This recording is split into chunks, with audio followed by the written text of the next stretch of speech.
आज हम जो चैप्टर पढ़ेंगे that is work and energy. ये आपकी बुक में 4th चैप्टर है फिज़िक्स का, लेकिन हम इसे 2 चैप्टर के बाद 3rd चैप्टर की तरह पढ़ेंगे वर्क एंड एनर्जी। ग्रेविटेशन जो चैप्टर है और जो साउंड चैप्टर है दैट इज़ फॉर एनुअल, वो आपके एनुअल एग्जामिनेशन के लिए वो 2 चैप्टर हैं। और chapter 1 motion, chapter 2 force and laws of motion and work and energy, ये तीनों चैप्टर आपके हाफ ईयरली के लिए हैं। सबसे पहले हम देखेंगे वर्क यानी कार्य क्या होता है। अब जैसे आप ये वीडियो घर पे बैठे देख रहे हैं, तो क्या आप कोई वर्क कर रहे हैं? नहीं, साइंस के अकॉर्डिंग आप वर्क नहीं कर रहे हैं। Work is said to be done when a force acts on an object and there is a displacement of object। यानी साइंस के अकॉर्डिंग अगर किसी ऑब्जेक्ट पे कोई फोर्स लगाया जा रहा है, जैसे यहाँ पर आप देख रहे हैं इस ब्लॉक पे शिनचैन एक फोर्स लगा रहा है और उस वजह से ये ब्लॉक डिस्प्लेस हो रहा है, मूव हो रहा है। तो जब ये 2 कंडीशन फुलफिल होंगी then according to science only then work is said to be done. और अगर इन दोनों में से कोई भी एक कंडीशन फुलफिल नहीं होती है तो वर्क डन नहीं होगा। ठीक है, तो हम कहेंगे वर्क डन तभी होगा जब किसी ऑब्जेक्ट पे कोई फोर्स या बल लगेगा और बल लगने की वजह से उस वस्तु में विस्थापन होगा यानी डिस्प्लेसमेंट होगा।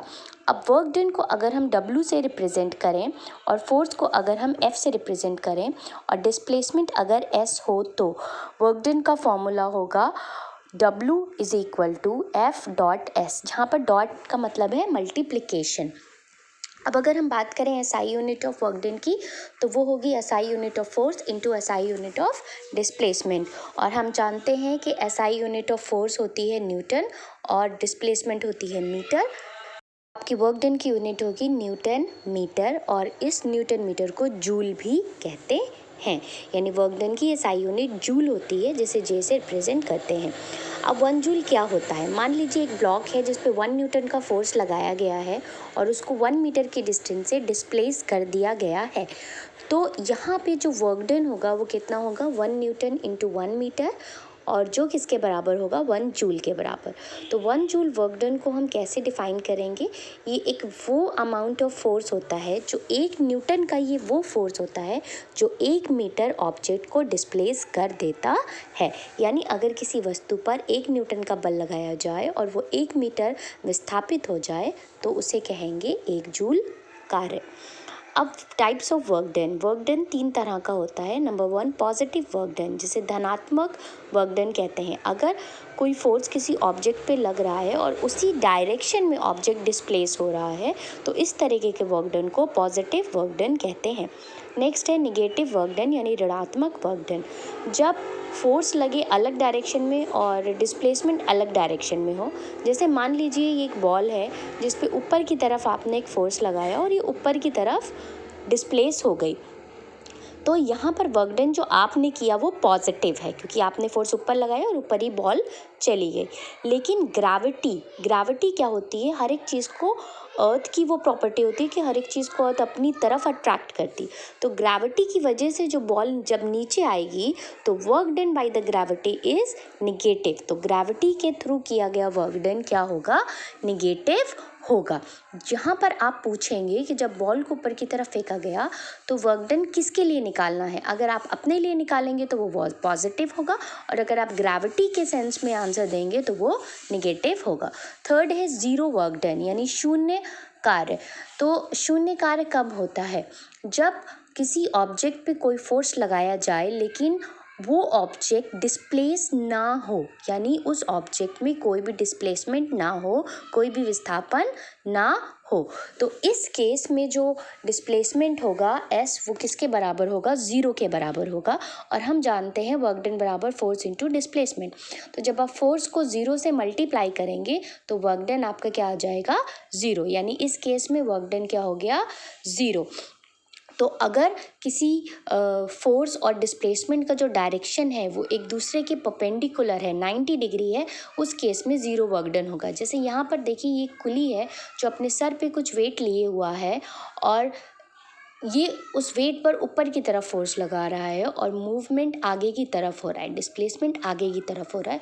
तो यहाँ पे फोर्स और डिस्प्लेसमेंट के बीच 90 डिग्री का एंगल है और यहाँ पर 0 वर्क डन होगा। यानी ये कुली जो इतना सारा बोझ अपने सर पे लिया है, लेकिन साइंटिफिकली ये कहा जाएगा कि शून्य वर्क डन कर रहा है, 0 वर्क डन कर रहा है। अब यहाँ पर हम दो न्यूमेरिकल लेंगे। A force of 7 newton acts on an object, displacement is 8 metre, what is the work done in this case. Force दिया हुआ है आपको 7 न्यूटन, 7 न्यूटन का एक फोर्स लग रहा है और डिस्प्लेसमेंट हो रहा है आपका 8 मीटर। तो ये दोनों चीज़ें हमें दी हैं, हमें वर्क डन निकालना है। फॉर्मूला यूज़ करेंगे हम एफ डॉट एस का। एफ की वैल्यू 7, 8 एस की 8 आ जाएगा आपका 56 जूल वर्क डन। तो सिंपल आपका आंसर आ गया 56 जूल। सेकेंड है क्वेश्चन आपका, a porter lifts a luggage of 15 kilogram from the ground and puts it on his head 1.5 metre above the ground. Porter means कुली। एक कुली ने 15 किलो का लगेज अपने सर पर लिया है और उसको सर पे रखा है, जो कि उसका हेड 1.5 मीटर अबव है ग्राउंड से। तो आपको कैलकुलेट करना है work done by him on the luggage, उसने लगेज को उठाने में कितना कार्य किया।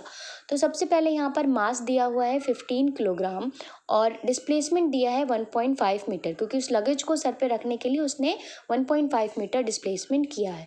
अब वर्क डन निकालने के लिए हमें फोर्स पता होना चाहिए, डिस्प्लेसमेंट ऑलरेडी हमें दिया हुआ है, और फोर्स हम यहाँ पर कितना करेंगे, कुली यहाँ पर फोर्स कितना लगाएगा उस लगेज के ऊपर, जितना उसका वेट होगा। ठीक है, जितना भी लगेज का वेट होगा उतना ही कुली उस पर फोर्स एक्सर्ट करेगा, उसे अपने सर के ऊपर रखने के लिए। और मास दिया हुआ है और हमें उसका क्या निकालना है, वेट निकालना है। तो वेट किसके बराबर होता है, वेट ऑफ द ऑब्जेक्ट मैंने आप लोगों को बताया है मास इनटू ग्रेविटी के। मास दिया हुआ है यहाँ पर 15, वो हम पुट करेंगे उसकी वैल्यू एज 15 और जी यानी ग्रेविटी 10 मीटर पर सेकेंड स्क्वायर हम रखेंगे। तो यहाँ पर हमारा फोर्स आ जाएगा 150 न्यूटन। अब हम इसको वर्क डन के फॉर्मूले में पुट करेंगे, तो 150 into 1.5 which is displacement, and when you multiply you will get 225 joule. So the work done by Potter to lift the luggage on the leg is 225 joule. That is all for today. Have a nice day everyone.